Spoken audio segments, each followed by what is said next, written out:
Yüce Allah Qur'onda bizni haddindan oshma deydi. Haddindan oshma, men yomon ko'raman unaqalar deydi. Banda oxiri nimadirlar Alloh taolo tomonidan berilishiga tufayli kimdirlar kuchi bilan o'zidan ketib qolyapti. Kimdirlar chiroyi bilan o'zidan ketib qolyapti. Kimdirlar puli bilan, kimdirlar mansabi bilan o'zidan ketib qolib, shuna deydiganlar bor hozir. Osmonda Allohing bo'lsa, yerda menman deydi.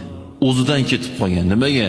Chunki bitta ishorasi bilan ancha-muncha ishlarni bitirib yuborayotgani, bitta ishorasi bilan ancha-muncha ishlarni to'xtatib qo'yayotgani, o'sha u insonga bu berilayotgan bu imkoniyatlar Allohning sinovi ekanligini unutib qo'yapti-da bu. Bitta naqsi bir ish bitishi bilan u tug'yonga qarab ketaveradi, kibrga qarab ketaveradi, haddidan oshaveradi. Natijada nima bo'ladi? Qiyomatdagi azobiga azob qo'shilaveradi. Azobda ham dozalari bor-da. Qiyomatda hamma bir xil azoblanmaydi.